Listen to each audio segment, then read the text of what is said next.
Вечерашната Агенда 35 е посветена на МЕФ Енергетскиот Форум, кој што вчера и денес се одржа во Скопје. Носители на одлуки, представници на бизнис заедницата и експерти дебатираа за најважните предизвици во овој сектор. Ви ги пренесуваме најинтересните дискусии. Останете со нас. Нема земја во Европа што не ја погоди енергетската криза, што настана поради војната во Украина и санкциите на Западот кон Русија, која што беше голем играч на пазарот на енергија. Дефицитот на енергија на пазарот доведе до енормно зголемување на цените, а тоа особено го почувствуваа земјите како Македонија, кои не можат да се потпрат исклучиво на домашното производство на струја, па мораат да увезуваат. Колкави се негативните ефекти од оваа криза во Македонија покажуваат неколку индикатори, како на пример двоцифрената инфлација, која во еден момент надмина 20% и сериозно го поткопа стандардот на граѓаните, а државата интервенираше со околу 230 милиони евра трансфери до ЕСМ за ублажување на цените на струјата. Целиот пакет државна помош е проценет на околу 760 милиони евра. Фирмите исто така се соочија со огромни трошоци за енергија, но од друга страна оваа криза поттикна сериозни инвестиции на приватниот сектор во сопствено производство на енергија преку соларни панели. За тоа колку енергетската криза не погоди нас како држава, одговор даде вице-премиерот за економија Фатмир Битичи. If we would say that it has harmed us the most, every other country would say almost the same. But there are certain facts that probably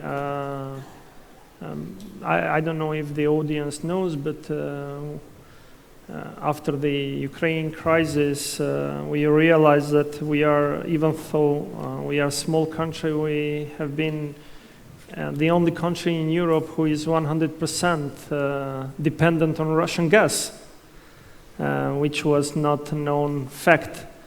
So on our discussion with the private sector, but internally with the government, at a certain moment we said we are lucky that we are not huge importer of the gas from Russia and user of the gas in the country. Otherwise, probably today we could have spoken on devastating results. But nevertheless, it needed a fast response from the country and European Union as well. And I'm lucky to say now that because of the war in Ukraine, actually we succeeded to diversify our gas supply for the first time after the independence of the country. I would say that it impacted heavily, because it costed like 5% of our GDP for extra costs to cover the energy crisis plus other needs of the economy, which for countries that are struggling every day to gain 1 extra % of GDP growth means quite a lot. Битичи истакна дека за време на оваа криза биле изградени фотоволтаични централи со капацитет од 270 мегавати, што е повеќе од капацитетот на еден блок на рек Битола, а во постапка се уште барања за инвестиции на овој бизнис. Ситуацијата во Албанија за време на енергетската криза била слична. Министерката за енергија и инфраструктура Белинда Балуку истакна дека иако земјата била целосно независна од руски газ, сепак природните услови не дозволиле да се потпрат на домашното производство. We don't have any kind of connection with Russian gas. So of course we have been under the pressure of the international market regarding the electrical energy during the summer 2022. Because I'm repeating this every time, and it seems that everybody knows, but I believe that I should say this. We are producing 100% renewable energy based on hydro plants. So the last 3 years have been a bit difficult in Albania because of the dryness that we had during the year.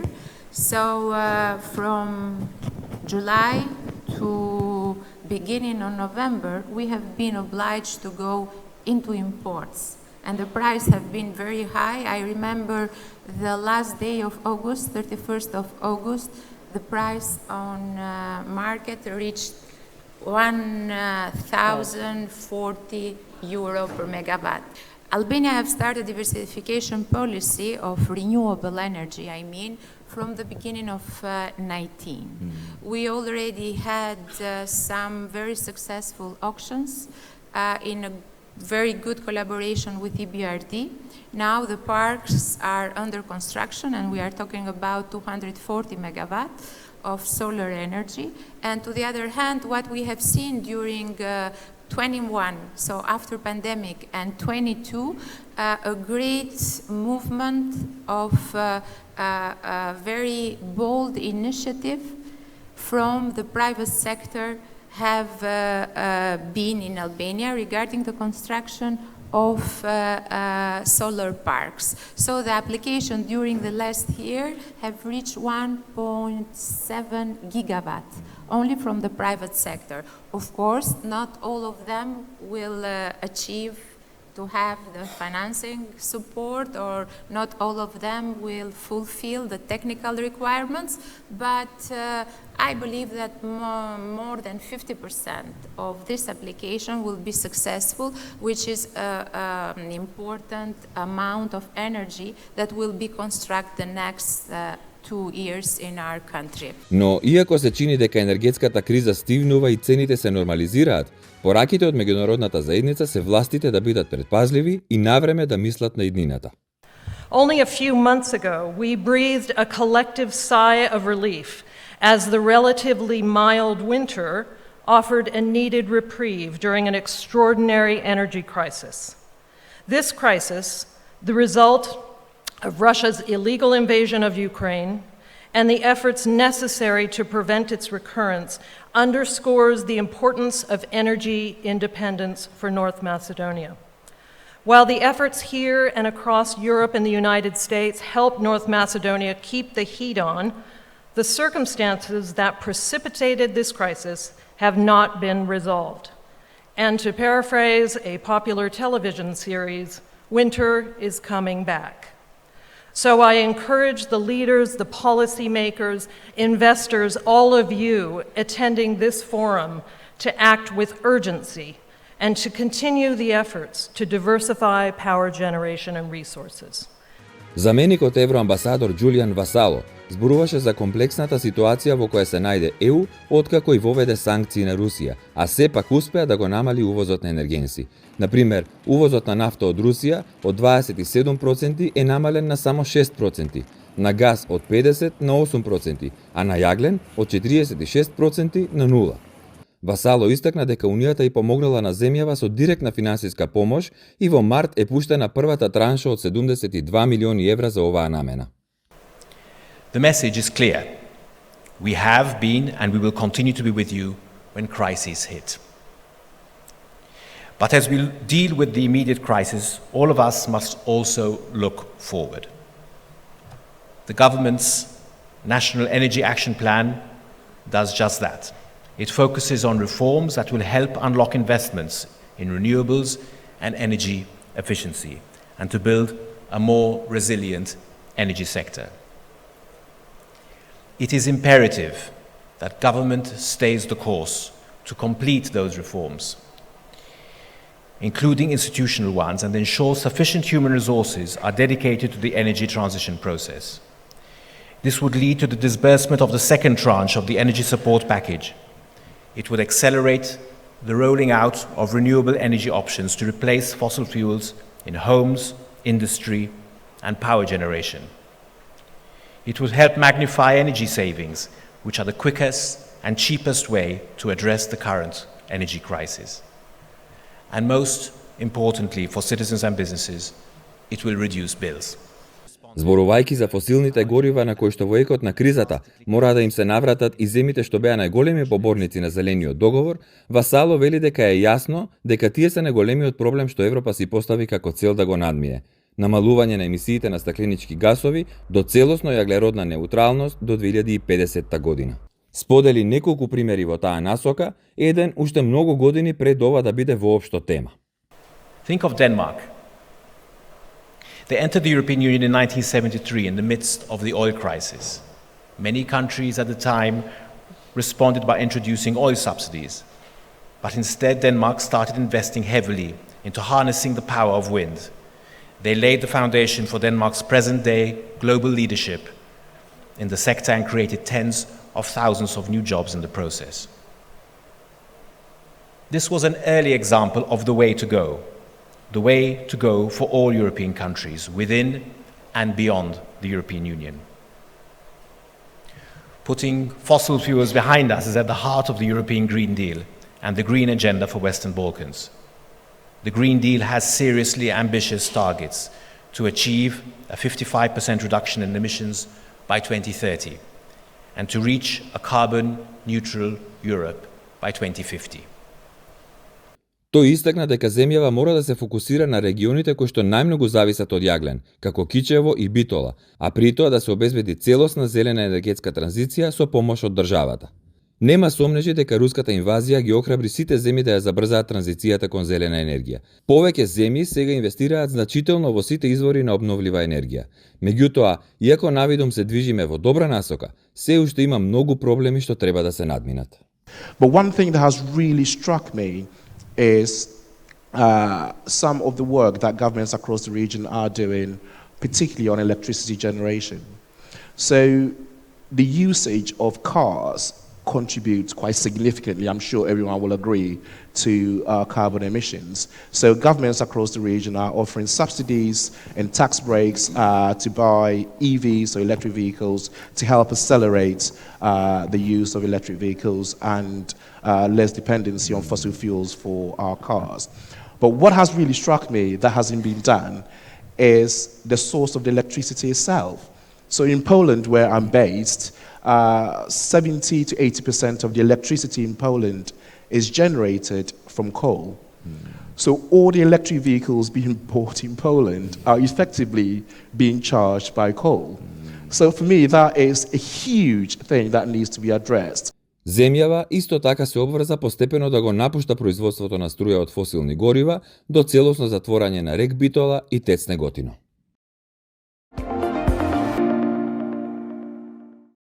На светот му се потребни инвестиции од 7 трилиони долари на годишно ниво во следните 30 години за да се постигне зацртаната цел – енергетска транзиција кон производство на енергија од обновливи извори, односно целосно напуштање на фосилните горива. За ова да се постигне неопходна е добра координација на фондовите кои доаѓаат од државите, од меѓународните институции, банките и секако приватниот сектор, кој во изминатите години засилено вложува во енергетски капацитети од обновливи извори. Намалените цени на струјата го намалуваат и интересот за нови инвестиции, но ова секако не смее да се дозволи. Ова беа дел од поентите на учесниците во панелот за финансирање на енергетската транзиција на годинешниот МЕФ Енергетски форум. Едногласни се дека и покрај бројните предизвици, јавно-приватните инвестиции мора да продолжат со несмалено темпо за да се постигне зацртаната енергетска транзиција, која ја прифати и Македонија како дел од својата стратегија. And now currently we are at the level of about 3 trillion a year, out of which 1.2 trillion goes for still fossil fuel investment. So we're not going to see zero fossil fuel investment or zero fossil fuel production. The question is that fossil fuel's contribution to the energy mix, the energy production, should go below a certain level, right? But that needs to go below that certain level. So for instance, in 2015, fossil and non-fossil was about the same, 1.2 trillion. These are our international energy agency statistics. You can have them on their website. And now in 2022, it's 1.7 trillion that goes into renewable and still about 1 trillion goes to fossil. Now, the thing is that this needs to grow to about 7 trillion. So we still lack a lot of money. Exactly what the panelists were saying, we have incentive problems.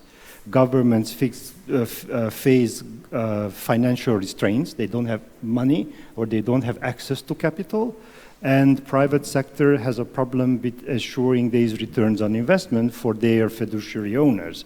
So we have this problem of still missing about 60% of capital investment that would be required to make this transition and to make it smoothly for the next 30 years. Неспорно голема е улогата на банкарскиот сектор во поддршка на инвестиции за производство на енергија од обновливи извори, кои по својата природа се разликуваат од другите форми на инвестиции. Банкарите ја потенцираат и социоеколошката улога на банките во канализирање на инвестициите во проекти кои имаат не само финансиски, туку и еколошки бенефит. Што значи за нас одржливо работење? Во суштина, одржливоста значи интеграција на економско влијание кој што сакаме да го постигнеме на пазарите на кои што сме присутни, а при тоа не занемерувајќи го и еколошкиот и општествениот импакт кој што ги имаме на истите пазари. Кога станува збор за еколошкиот импакт, дискусијата која што беше денеска тука и она што е актуелно во овој период е кој е улогата на банките во справување со климатските промени, во декарбонизација на нашите пазари и во инвестиција во зелена и чиста енергија, конкретно како што беше и тема на оваа конференција, фотоволтаичните системи. Прокредит банка е активен чинител во овој сегмент веќе неколку години наназад, дури пред енергетската криза. Можам да кажам уште од 2018-2019 година, конкретно кога се смени законот за енергетика и се отвори вратата за инвестиции во фотоволтаични системи, да се направат многу поедноставно за разлика од она што беше претходно, почнавме многу поактивно да ја промовираме идејата. Промовирањето на идеја значи прво и основно разбирање на технологијата, интерно во самата институција, градење на капацитети, знаење, луѓе кои што ја познаваат тематиката, инженери за тоа што значи фотоволтаични системи, каков е ефектот, како се инвестира, колку трае процесот на инвестиција. И при тоа, од кога веќе постои некој критично знаење, после многу поедноставно да се пренесе на самите клиенти. Она што досега го имаме постигнато во овој сегмент како прокредит на нашиот пазар е некаде преку 50 мегавати во инсталиран капацитет, доминантно околу 35 од тие се во централи за сопствена употреба, кои што се диверзифицирани и распространети на многу клиенти на нашиот пазар. Во просек една централа измеѓу 200 и 300 киловати во инсталиран капацитет, што значи дека нашите компании, мали и средни предпријатија, имаат интерес да инвестират и да ги намалат собствените трошоци за електрична енергија, да се многу порезистентни од пазарни шокови и меѓу другото да се зголемат својата конкурентска предност. Најголема закана за одржување на темпото на инвестиции во обновливи извори и декарбонизација генерално во моментот се намалените цени на енергијата. Тоа кај банките предизвика пат на побарувачката на пари за инвестиции во нови енергетски проекти. This is one of the major risks, this is the pricing risk. When we compare the investments in renewable energy that we had up to now, before the solar start to be the investment number one, we have investments in the hydropower plants, we have in the wind energy, even the biogas energy and so on. But comparing with the solar and other investments, we always had there in this contract, this feed-in tariff, where we were protected against the pricing, the market risk, and this was then pretty much the stable financing construction which was supported until the loan is repaid. Now, in the solar, for us as a bank, was the main challenge how to support this smaller project, especially below 10 megawatts, without the PPA. So basically what is really difficult for the smaller investors to obtain this PPA agreement to fix the price against the markets for the period of 10 years.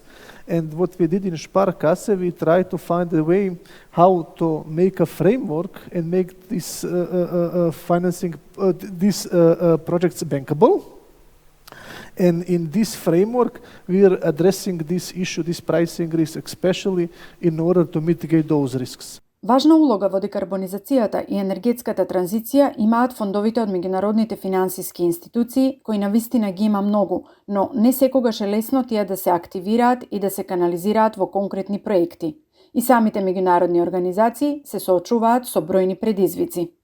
Only last year, for example, we've invested a bit more than 37 billion euro into climate action. We are a lead financier under Repower EU.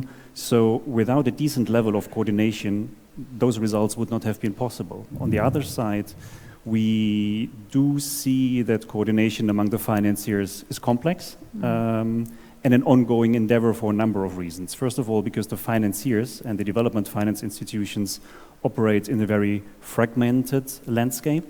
That means they all have their own mandates, they have their own priorities, they have their own shareholders, so that per se makes coordination difficult. we see different risk appetites and lending criteria among the financiers, which on the side of the beneficiary actually creates inconsistencies in accessible financing terms and sometimes even access to financing resources.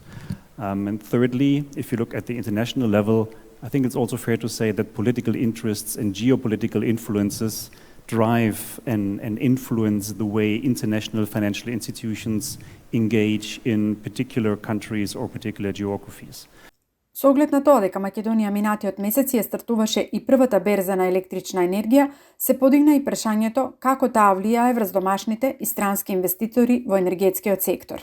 Пред 20 на дена почнавме со активност во делот на организиран пазар на електрична енергија, така наречена бирза на електрична енергија, со која што воведовме нов начин на тргување на електричната енергија во Република Северна Македонија, која им овозможува на сите чинители на пазарот на електрична енергија на големо, како што се и производителите на електрична енергија од обновливи извори, кои се најголеми интересенти, како што чувме од денешните панели и повеќето дискусии за изградба на вакви електрани од овие извори на електрична енергија, им се овозможува едно место каде што тие загарантирано можат да ја понудат својата произведена електрична енергија, каде што можат да пробаат на транспарентен и недискриминаторен начин да ја истргуваат електричната енергија која ја произведуваат. Ова е една од работите која верувам дека во иднина ќе даде и безбедност и сигурност и во делот на финансирањето на овие електрани од обновливи извори на енергија, кои сепак треба тука да ги финансираат во делот на нивната изградба и чинителите од банкарскиот сектор во државата. Со самото отварање на бирзата на електрична енергија на 10 мај даваме едно место каде што ќе може гарантирано да се откупува и продава и купува електричната енергија произведена од овие идни инвестиции во државата. Тргувањето на МЕМО е исто како и тргувањето на Хупекс. Буквално истата платформа се користи за тргување на електричната енергија. Со обезбедување на ваков партнер на Македонскиот националниот оператор на електрична енергија, даваме голема сигурност за сите оние производители, како и за трговците на електрична енергија, кои овие денови се веќе активни на нашата бирза, со што се доведува и до добри волумени на истргувана електрична енергија, со што полека се зголемува ликвидноста на бирзата, со што веќе се гарантира, она што го напоменав и на почеток, едно место безбедно каде што следните инвеститори во нашава држава ќе можат својата енергија да ја пласираат, односно да ја продаваат. Сончевата енергија и незиното што поголемо искористување е голем предизвик. Објекти кои не само преку покривот, туку и преку ѕидовите, односно целата површина, собираат сончева енергија, е нешто кое секој би го посакува. Таквите згради би овозможиле можно искористување на 60 милиарди метри квадратни фасадни површини во Европската Унија. Токму еден проект финансиран од ЕУ програмата Хоризонт 2020 има разработено концепт за реновирање на објекти, кој овозможува собирање на енергијата преку сите достапни површини, прозорци како и ѕидови, што овозможува создавање на нето енергетски позитивни објекти, кои создаваат повеќе енергија отколку што трошат. Иновативниот концепт ги користи постоечките кровни фотонапонски решенија, како и нови фасадни решенија за собирање на енергија. Фокусот на фасадните решенија е апсорбирање на важниот, но невидлив дел од сончевото зрачење, блиското инфрацрвено зрачење, кој пак содржи околу 50% од енергијата која ја дава сончевата светлина. За собирање на енергијата развиени се фасадни стаклени елементи во различни бои. За да се максимизира ефикасноста, сите решенија може да се поврзат со новите системи за грејење, но и јавните дистрибутивни мрежи на топлина. Поврзаноста овозможува дистрибуција и складирање на собраната енергија. Со проектот се создаваат енергетски позитивни објекти, што е во согласност со исполнувањето на амбициите на ЕУ за обновлива енергија до 2030 година. Поради климатските услови, денес градовите во светот се соочуваат со целосно нови архитектонски предизвици. Само пред неколку години, една локација во центарот на Дизелдорф во Германија изгледаше многу поразлично. паркинг простор на отворено и надвозник изградени уште во 60-тите години пред театар не даваа добар впечаток за центар на град. Поради тоа, тим на архитекти изработи проект кој во себе интегрира култура, квалитет на живот и дружење. Спектакуларниот ансамбл во кој се вклучени комерцијален и канцелариски простор од 30.000 метри квадратни, подземен паркинг простор, како и нагорнина тревна површина во форма на пирамида, е нов урбан простор кој за прв пат овозможува отворен убав поглед на некои од знаменитостите на градот. Архитектонски белег на проектот е фасадата на трапезоидната зграда на која се засадени 8 километри долга жива ограда од габер. Оваа уникатна и најголема зелена фасада во Европа одлично придонесува кон заштита на природата и намалување на емисијата на јаглерод диоксид, односно абсорбира прашина и јаглерод диоксид и произведува кислород. Живата ограда е постојана заштита од топлина, но и природна климатизација. Овозможува заштита од зголемување на температурата за време на интензивни сончеви зраци, а ги намалува и потребите за ладење. 30.000 растенија имаат функција на енергетски трансформатор во центарот на Дизелдорф, при што 40% од абсорбираната енергија се претвора во водена пареа, што придонесува за ладење на околина. Еколошката придобивка на најголемата зелена фасада во Европа одговара на онаа што ја создаваат 80 листопадни дрва.